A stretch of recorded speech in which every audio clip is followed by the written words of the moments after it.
Muli Bwanji from Keswick Village. This is the Rorschach Malawi update from the 24th of September 2024. A quick summary of what's going down in Malawi. On Thursday the 19th, the Parliament passed a new bill that seeks to boost the competitiveness of small and medium enterprises, or SMEs, and also improve the country's business technology. It is called the SME Bill of 2024. Some of the most notable aspects of the bill include the establishment of the Small and Medium Enterprises Development Corporation, or SMEDC, which will improve regulatory oversight and support for small businesses. SMEDC will also help provide tax breaks, access to finance, and better access to programs to develop technology in research institutions that offer technological solutions for SMEs. Local news said that the law is a response to the World Bank report, the Digital Opportunities in African Businesses, which showed that a lack of digitalization in low-income countries like Malawi limits their capacity to compete with their middle-income peers in regional and international markets. Another legislation that is making the headlines is the National Arts and Heritage Bill. Creatives lobbied to have the bill enacted for 9 years, and it finally happened on Friday the 20th. The country's arts industry can finally have a council that overlooks the creative industry. The council will be called the National Arts and Heritage Council, or NAHEC. Vita Chirwa, the president of the Music Association of Malawi, told local news that NAHEC will be crucial in creating policies that support the growth of the creative industries. He expects that it will contribute to job creation, tourism, and the preservation of cultural heritage. Last week, many districts had sunny and hot weather with maximum temperatures reaching 40 degrees Celsius or 104 degrees Fahrenheit in areas like Ngabu. However, the weather changed over the weekend, and now people can be seen in sweaters and coats. The weather department said that from Wednesday the 25th through Sunday the 29th, the weather will make another dramatic shift back into the sunny weather that the country just got out of because of a warm easterly air mass. They think the air mass may have arrived a bit earlier than expected. Changing weather conditions like this caused poor harvests for farmers across the country, leading to hunger. To help reduce the impact of the hunger, the Department of Disaster Management Affairs, or DODMA, launched the Food Relief Distribution Program on Wednesday the 18th. It is targeting 5.7 million people.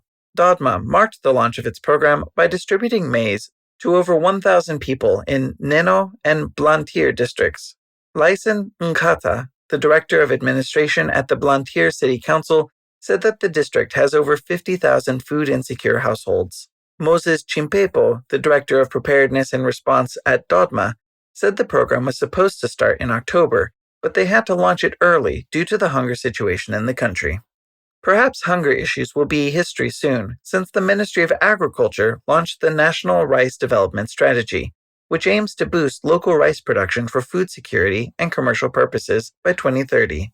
During the launch held on Thursday the 19th in Lilongwe City, Sam Kawale, the agricultural minister, said Malawi has the potential to produce 10 metric tons of rice per hectare, but it currently produces 1.5. A lot of farmers shun rice farming because it requires too much water, and most of them don't have access to it or other farm inputs like quality seeds, fertilizers, and equipment. The ministry is working with the Coalition for African Rice Development, a consultative group of bilateral donors and regional and international organizations that collaborate with African countries to produce rice. Speaking of fertilizers, Malawi is set to launch its first organic fertilizer manufacturing plant. Its owners, the Rural Development Investment Initiatives Trust Holdings plc, said that 70% of it has been completed, and it will be ready for operations by December. Hastings Bofomo Nyirenda, the company's chairperson, said the project is meant to improve rural development in Malawi. He also said that it falls into the country's broader vision to create jobs. Malawi is also expected to be the first country to roll out the National Electronic Single Window and Electronic Certificate of Origin, as it will be launched in November. Christina Zakeyu, the principal secretary at the Ministry of Trade and Industry, said the electronic single window would reduce the time it takes for an exporter or importer to file documents, certificates, and licenses. The electronic certificate will improve efficiency by storing traders' files electronically and making them easier to access. She revealed that these developments are part of the Common Market for Eastern and Southern Africa, or COMESA, and the European Development Fund trade facilitation programs at the Mchinji-Mwami one-stop border post.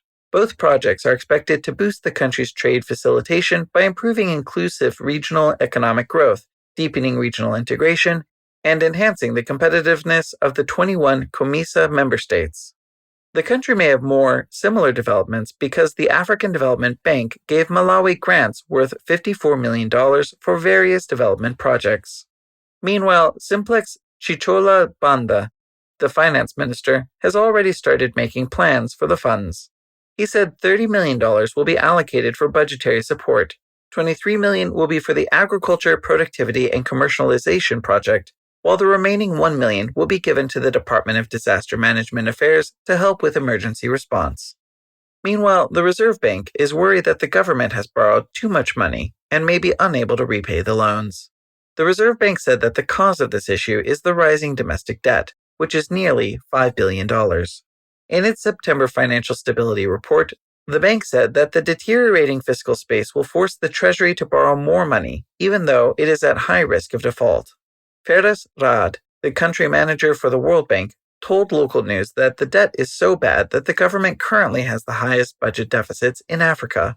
He said this can limit private investment and stifle the growth of the most vulnerable citizens. Given such news, it comes as no surprise that most Malawians do not trust the government. The Institute of Public Opinion and Research, or IPOR, conducted the Citizens' Perceptions on Parliament and Parliamentarians survey, which included 2,800 respondents from all the districts excluding Likoma. The survey revealed that 18% of Malawians trust the president, members of parliament, and councillors, 58% trust religious leaders, and 44% trust traditional leaders. Dr. Michael Chesukwa, the IPOR Director of Training and Research, said Malawians' lack of trust in the government comes from elected leaders failing to meet voter expectations. He warned that this could lead to voter apathy and urged those contesting in the 2025 elections to set realistic expectations for voters. Next, the president is at the United Nations General Assembly, which is taking place in New York. On Tuesday the 24th, local news announced he signed a diplomatic agreement with Vietnam that is aimed at promoting and strengthening relations and cooperation in political, economic, social, and humanitarian fields. Nancy Tembo, the Foreign Affairs Minister, said the agreement will lay a foundation for both countries to collaborate and partner in various areas of development. And to close this edition, the Public Procurement Disposal of Assets Authority, or PPDA, forbade 8 companies from supplying goods or services to the government or any state-owned bodies. According to the statement released from the PPDA on Wednesday the 18th, the companies were suspended for 3 to 6 months. The 8 companies include L Construction, L&C General Dealers Limited, and Weto Stationery. They are being punished for various offenses. However, the most common were providing false information during public procurement proceedings and breaching contractual obligations. And that's it for this week. Thanks for sticking around for this episode of the Rorschach Malawi Update. If you've got questions, thoughts, or just want to say hi, reach out at info@rorschach.com. Don't forget to hit subscribe on your favorite podcast app. Petani Bueno.